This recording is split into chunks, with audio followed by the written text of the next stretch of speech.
Perkenalkan, nama saya Dr. Evelyn Enji.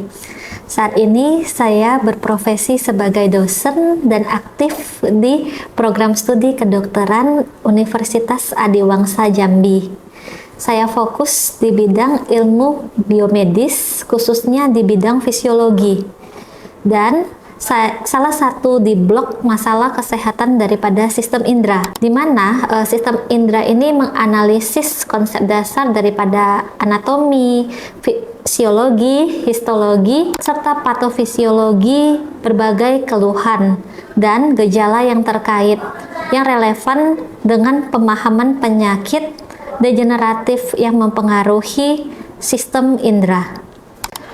Metode yang saya fokuskan yakni pendekatan berpusat pada mahasiswa dengan diskusi kelompok, aktivitas kelompok yang kolaboratif, pemanfaatan teknologi melalui e-learning atau SPADA, kemudian studi-studi kasus dalam kedokteran, dan diskusi di luar jam belajar. Saat ini saya akan menampilkan pernyataan diri dosen bagian pengajaran dengan topik neurofisiologi pusat penglihatan. Selamat siang, perkenalkan nama saya Dr. Evelyn Enji. Hari ini kita bahas topik tentang neurofisiologi penglihatan. Sebagai pendahuluan, apa itu neurofisiologi? Neurofisiologi merupakan pusat penglihatan, cabang ilmu yang mempelajari fungsi dan aktivitas sistem saraf pusat dalam proses penglihatan. Pusat penglihatan terutama terletak di korteks visual yang berada di bagian belakang otak, lobus occipital. Fungsi utama ini adalah menerima, mengolah, dan menginterpretasi informasi visual yang ditangkap oleh mata. Jadi proses penglihatan itu dimulai dari bagian mata kita, kemudian dia akan ditransmisikan ke bagian otak yang dikenal dengan lobus occipital. Kemudian untuk jaras penglihatan atau kita kenal dengan visual pathway, ini merupakan digambarkan sebagai jaras anatomis di mana impuls elektrik yang membawa informasi visual dari retina dihantarkan ke otak untuk diproses. Jadi untuk dapat melihat itu, cahaya akan diteruskan dari kornea, kemudian ke COA, kemudian ke vitreous humor, dan akan masuk ke jaras visual dan diakhiri di daerah occipital. Jaras visual terdiri dari jaras visual aferen dan eferen, di mana visual aferen meliputi retina, saraf optik, kiasma optik, tractus opticus, corpus lateral geniculatum, radiasi optik, dan berakhir di lobus occipital. Kemudian untuk neuron pertama adalah sel-sel fotoreseptor yang terdiri dari sel batang dan sel kerucut, di mana sel batang ini fungsinya dalam kondisi gelap, sedangkan sel kerucut ini untuk penglihatan warna. Neuron pertama ini bersinaps dengan neuron kedua, yaitu sel-sel bipolar yang kemudian bersinaps dengan neuron ketiga. Neuron ketiga adalah sel ganglia retina, proses aksalnya, termasuk kiasma dan traktus optik. Neuron keempat merupakan neuron genitokalkarin. Nah, jadi susunan jaras penglihatan dimulai dari retina, kemudian melewati dari saraf optik, kiasma optik, tractus opticus, nukleus geniculatum lateral, radiasi optik, dan menuju ke korteks visual primer. Nah, ini gambarannya. Jadi dari retina, saraf mata, itu akan ditransmisikan sampai ke daerah posterior. Cahaya masuk dari kornea di bagian mata kita, kemudian ditransmisikan ke aqueous humor, kemudian lensa, vitreous humor, dan menuju ke retina. Kemudian ditransmisikan melalui saraf opticus ke kiasma. Nampak di gambar ada silangan itu tuh kiasma dan tractus opticus. Kemudian menuju corpus geniculatum lateral sehingga terbentuk korteks penglihatan di lobus occipital. Apabila terjadinya suatu defek penglihatan, pada jalur penglihatan kita ini nampak ya, ada daerah yang hitam, itu daerah yang tidak dapat dilihat. Misalnya pada optic nerve kenanya di bagian kiri, maka pasiennya akan kesulitan lihat di bagian kiri. Jadi satu bagian mata itu tidak dapat melihat. Namun apabila sudah terjadi defek di bagian kiasma di daerah persilangan tersebut, itu akan menimbulkan gambaran di temporal hemianopsia. Ada yang ingin bertanya untuk jalur penglihatan tadi? Di situ. Ya. Perkenalkan nama saya Daniel. Izin bertanya.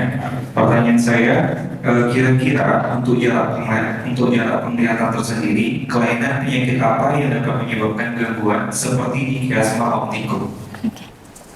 Nah, jadi kita dapat mengetahui apa saja penyakit-penyakit yang dapat menyebabkan gangguan di kiasma. Pada pasien-pasien anak itu biasanya karena ada kelainan di bagian otak seperti craniofaringioma. Pada usia dewasa biasanya itu karena adanya tumor pituitary adenoma. Itu dapat menyebabkan gangguan pada jalur saraf ini, sehingga pasiennya mengeluhkan keluhan pandangannya itu di temporal hemianopsia.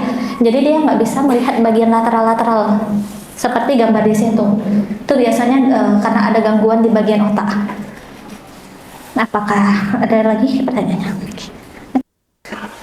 Baik, susunan korteks penglihatan sendiri dia ada korteks visual primer atau V1 atau area 17.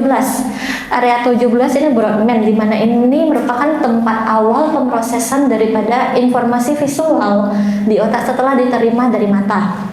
Kemudian dilanjutkan korteks visual sekunder V2 atau area 18, di mana berperan dalam mendeteksi kontur yang lebih kompleks dan memperluas pemrosesan orientasi serta kontras. Kemudian korteks visual tersier V3, V4, dan V5, di mana area-area ini V3 area ini terkait dengan persepsi bentuk dinamis, V4 memproses persepsi warna dan bentuk yang lebih kompleks, V5 bertanggung jawab terutama untuk persepsi gerakan. Kemudian ada jalur visual dorsal dan ventral, di mana jalur dorsal ini bergerak dari V1 ke area visual di lobus parietal, membantu mengenali lokasi objek, pergerakan, dan spasial. Jalur ventral merupakan jalur yang bergerak dari V1 ke area visual di lobus temporal, memungkinkan pengenalan bentuk, warna, dan identifikasi objek. Ini gambarannya yang tadi sudah dijelaskan. Ini kira-kira V1 itu di bagian yang di kuning, kemudian yang V2 juga di atasnya, V3. Ini dapat dibayangin adik-adik untuk gambarannya dan jalur daripada visualnya sesuai dengan digambar. Kemudian pola rangsangan neuron selama analisis bayangan penglihatan. Bagaimana cara kita dapat mendeteksi kontras di retina atau saraf mata? Jadi adanya sel-sel ganglion retina, khususnya sel ganglion optic nerve on dan off, di mana bereaksi terhadap perbedaan kontras antara area terang dan gelap. Kontras ini merupakan informasi dasar yang dikirim ke otak melalui saraf optik dan diteruskan ke korteks visual untuk analisis lebih lanjut, di mana pemrosesan awal di korteks visual primer V1. Di V1, neuron sel sederhana dan sel kompleks diaktifkan oleh garis-garis atau tepi dengan orientasi tertentu yang merupakan elemen dasar dari bayangan. Pola bayangan dipecah menjadi elemen-elemen garis dan tepi, dan setiap orientasi diproses oleh neuron yang spesifik untuk garis tertentu. Kemudian analisis di korteks visual sekunder V2. Di V2 ini pola rangsangan neuron menjadi lebih kompleks dengan deteksi kontras yang lebih halus, kemudian kontur yang berkelanjutan dan pengelompokan elemen-elemen visual untuk membentuk persepsi bayangan yang lebih utuh.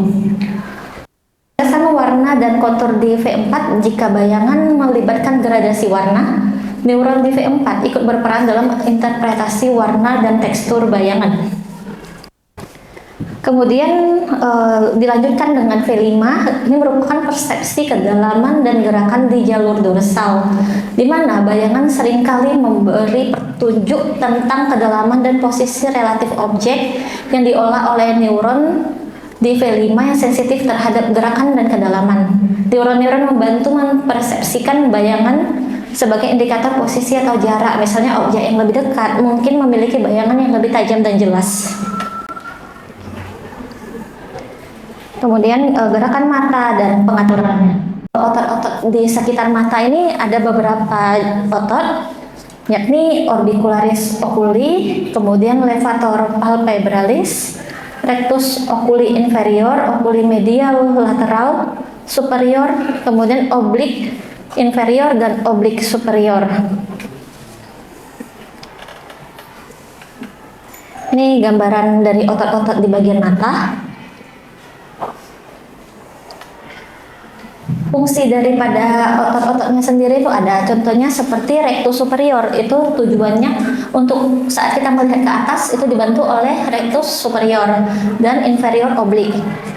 Jadi kalau itu fungsinya berkebalikan. Kemudian rectus lateral untuk melirik ke samping. Jadi seseorang itu dapat melirik ke samping itu karena adanya bantuan dari rectus lateral. Ini otot-otot ekstraokuler, yakni ada nervus 3, 4, dan 6. Kemudian pengaturan otonom akomodasi dan diameter pupil. Akomodasi adalah perubahan dinamis dari kekuatan dioptri optik yang memungkinkan titik fokus mata berpindah dari objek yang jauh ke objek yang dekat. Titik terdekat di mana benda-benda kecil dapat dilihat dengan jelas disebut punctum proximum dan titik terjauh disebut punctum remotum. Proses akomodasi didukung oleh kontraksi otot ciliaris, relaksasi ocular di ekuator lensa, penurunan daripada diameter lensa sehingga penebalan lensa kristalin melalui gaya yang diberikan pada lensa oleh kapsul lensa.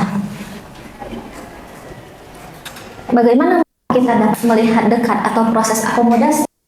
Nah, jadi ini ada beberapa fungsi daripada anatomi di bagian mata. Yang pertama itu ada badan silier.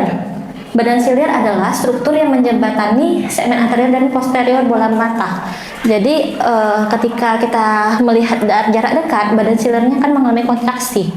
Kemudian dibantu oleh otot-otot siliar di sekitar daripada badan siliar tadi, di mana ada otot-otot serabut longitudinal, radial, dan sirkular. Dan di sampingnya ada serabut jonula, di mana fungsinya itu untuk menstabilkan daripada lensa ketika proses akomodasi. Memungkinkan terjadinya penetrasi serabut jonula, bisa dideskripsikan sebagai berikut. Kemudian lensa merupakan struktur bikonveks yang terletak tepat di bilik posterior dan pupil. Lensa berperan dengan ada kekuatan akomodasinya itu 20 sampai 60 diopter. Kekuatan fokus mata dewasa. Jadi pada kasus-kasus kekeruhan pada lensa inilah yang disebut dengan penyakit katarak.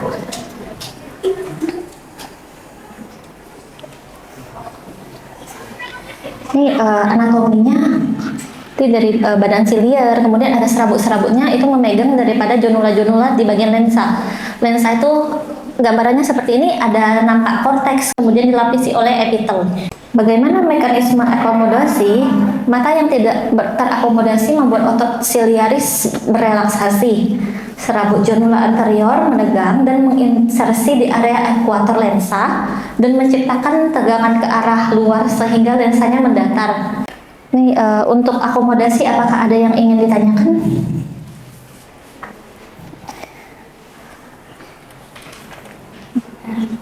Permisi dokter, perkenalkan saya Leonia Hermisa. Saya ingin bertanya bagaimana cara kita untuk mengukur kekuatan akomodasi mata kita. Untuk akomodasi sendiri, ketika semakin tua seseorang atau kita kenal dengan penyakitnya yang kita sebut dengan presbiopia, itu biasanya pada 40 tahun ke atas itu udah pasti presbiopia, jadinya kita membutuhkan kacamata dekat. Itu karena gangguan daripada akomodasi. Untuk mengukur akomodasi seseorang, itu ada alatnya yang disebut dengan rough rule. Seperti ini gambarnya. Jadi nanti kita dapat mengukur daripada komponen akomodasi. Kita lanjutkan untuk diameter pupil sendiri, pengaturan otonom, kemudian sistem saraf otonom mengatur kontraksi otot-otot yang mengontrol ukuran daripada pupil, yaitu otot sphincter pupil dan otot dilator pupil. Di mana sphincter pupil sendiri dipersarapi oleh sistem parasimpatis yang menyebabkan kontraksi otot sehingga pupil menyempit ataupun miosis. Kemudian dilator pupil di mana dipersarapi oleh sistem simpatik yang menyebabkan pupil melebar midriasis untuk memungkinkan lebih banyak cahaya masuk, terutama di kondisi cahaya rendah atau saat ada kebutuhan untuk meningkatkan kewaspadaan. Di mana parasimpatis ini mengontrol miosis melalui saraf oculomotorius atau nervus 3. Jadi parasimpatis ini untuk miosis yang mengecilkan daripada pupil, sedangkan simpatik untuk mengontrol midriasil. Jadi ketika pupilnya melebar itu dipersarapi oleh saraf simpatis. Ketika adanya cahaya maka pupil itu akan mengecil atau miosis. Namun pada keadaan gelap dia akan midriasis. Kemudian trias akomodasi tadi akomodasi, miosis dan konvergensi. Baik, sekian. Ada yang ingin bertanya?